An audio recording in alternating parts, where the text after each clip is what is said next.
Welcome back to the show. I'm your host, Dr. Brian Ardis. This is the Dr. Ardis Show, and we're with the incredible chiropractor Jennifer Taylor out of Plano, Texas, who's going to be educating you on something you've never even heard of or considered, yet research papers have already published, a correlation between long haulers COVID and post-concussion syndrome. Dr. Taylor, your job now is to introduce the audience to this post-concussion-like correlation to long haulers COVID symptoms. And this wasn't just made up. There's actually a published study. Well, it's not actually not published yet. This is what's so cool is that this is not my idea. This is just, what I do is I'm one of those, people that just love to do research. You're a nerd like me. I'm a total nerd. And I was just looking for things to kind of create some content to make sure that I can start educating potential patients. And I came across it. They're calling it the Denver study. And what they're trying to do is they're trying to determine, okay, why do some people have these concussion-like syndrome symptoms, after contracting COVID, and some don't. I mean, it's all over the place, basically. Some people just are tired all the time, and some people really have some really serious symptoms after having COVID. So I started looking at what they were stating, and I've got a synopsis here a little bit here, but what all right, go through these symptoms. Yeah. There are correlating symptoms between post-concussion injury and long haulers COVID. All right. It's crazy. They're strikingly similar. That's phenomenal. These are the basic symptoms that they're having in long COVID. Is anxiety, blurred vision, depression, memory and concentration issues, insomnia, dizziness, vertigo, and headache and migraine. Those are all post-concussive syndrome symptoms. 100% of those. So that kind of like, oh, well, what's going on here? Okay. So then I dug a little bit deeper. So I went into what they were looking at. And so what they're asking, okay, I didn't ask this question. This is what this Denver study is trying to figure out. They're actually enrolling people as we speak. So we're kind of on the beginning of this, which I think is really important, because if they've already done this study, then how can chiropractors, upper cervical chiropractors, be a part of this if we don't make that correlation ourselves? And so therefore, that's why I'm here. That's why I want to kind of get this out there. So they're asking the question, does a person with a history of concussions increase a person's odds of developing the cognitive or psychological symptoms of long COVID? I'm just quoting from what they're saying here. And I don't know, I'm probably going to botch his name here, but Dr. Linseman at the University of Denver, he said that he really believes this could be, something that's going on. And 35% that have had COVID are actually reporting these symptoms right here. That's a lot. I mean, like billions have had COVID. So, and billions more are going to have COVID because it's not going to go anywhere, right? So basically, if you understand what concussions are a brain injury. They can be mild, they can be moderate, they can be very, very severe. It just depends on the, how much of how concussed did you get and what type of injury did you have. And I just want to preface that with, you cannot have a head injury without having a neck injury, okay? So where I play is right here. This is my stomping ground right here, and that will affect brain function. Okay, and later on we'll show some things that will prove that. Now, just to know, this girl's an expert. During the break that you just watched a commercial for, she just told me she's only one of 2 doctors that are actually certified in this technique in Texas. And there's only like 60 in the whole country. That's like almost 1.2 per state. Yeah. 1.1 persons per state in the United States. Yeah. As far as the diplomat, there's only 2 of us in Texas. That's awesome. So. Okay, so she's an expert in this field. She knows the neck. She knows the correlation to the brain. That's her job. All right, so here we go.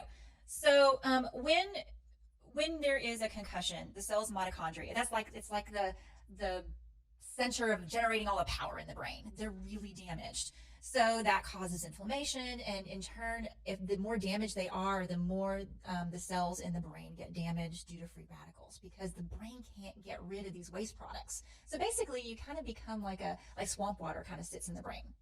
And that's where the upper cervical work really comes in, because if the atlas is misaligned, it can actually cause a bottleneck in the area where... Picture a kink in a hose. You can't get all the water to flow through the hose from your house. There's a kink in the hose. And your brain is floating in cerebral spinal fluid in your brain. Mm-hmm. And that cerebral spinal fluid gets pumped down your spine. Has to come right back up again. Through the atlas, goes down, comes back up. If this thing's out of alignment, you're out of alignment. And flow is backed up. That's exactly right. And that's what we see. We'll show a picture of that later when we kind of get to that point. But it's what they also know is that concussions actually can cause a breach of the blood-brain barrier as well. And they have found spike protein in the brain. The ACE2 receptors that they're talking about, that spike proteins just love, that's how they kind of get into us, right? The brain has a ton of those things. Oh, of interest, my audience will love this. I loved looking at your outline that you provided, talking about ACE2 receptors. I have had to spend the last 6 months educating medical professionals in the entire world that in April of 2020, French researchers identified that the spike proteins, they attach to ACE2 receptors to infect cells, but that ACE2 receptors aren't found in the lungs, but they're found in the brain, the heart, the kidneys, and the intestines. Isn't that amazing that a respiratory pathology, a disease, you don't find the ACE2 receptors in the lung tissue? Isn't that weird? And then they surmised, they said it must be crossing the blood-brain barrier and hitting these ACE2 receptors at nicotinic acetylcholine receptors of the brainstem that control the diaphragm's contraction and the heart's contraction. And beta coronaviruses cross the blood-brain barrier, they said. So there is a direct correlation to the suppression of oxygen in the blood with this virus and the spike proteins crossing the blood-brain barrier. So amen to you. Yeah, I mean, they're saying this. I mean, they actually kind of looked at another study where if somebody with a previous concussion, if they contract Lyme, they actually are going to get the neurological issues with Lyme. So not everybody does. You know, some people have the other, you know, a lot of other symptoms with Lyme, but because their blood-brain barrier is now breached, they're more susceptible to having viruses and everything go up into the brain, and the spike protein is no different. So, and again, you mentioned, I mean, there's more than one study that shows that it goes into the brain. So then I looked into, okay, so what else are they looking at in this Denver study? Well, they're looking at some, you know, inflammatory markers. So there's another correlation we found here, okay, where they found actually that in post-concussion syndrome, you also have interleukin 1 and interleukin 2. Those are highly elevated. But guess what? They're also highly elevated in long COVID patients. So again, they're finding all these correlations again. I didn't find this. I just happened to put it all together. Sure. You know? And then we can actually look at even the gastrointestinal issues that come with it. Did you know that I just mentioned the intestinal tract. I know. In 3 minutes of having a concussion, the gastrointestinal system actually becomes more permeable. Leaky gut. Have you heard of that before? I have, yeah. All right. So, you know, you have to understand that there is that gut-brain axis. The gut and the brain are so intertwined that you can't, there's no way that they can work independently of each other.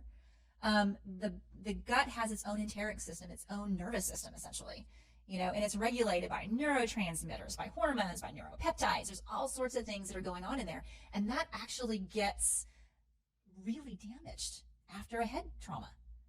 So now you're looking at, okay, why do some people have the gastrointestinal systems of long COVID, and why do some don't have any of that, or even just get COVID? You know, even now we're still seeing people with those gastrointestinal symptoms, right? Yep.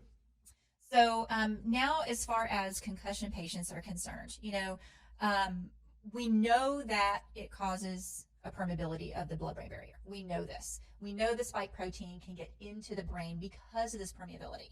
We know this now.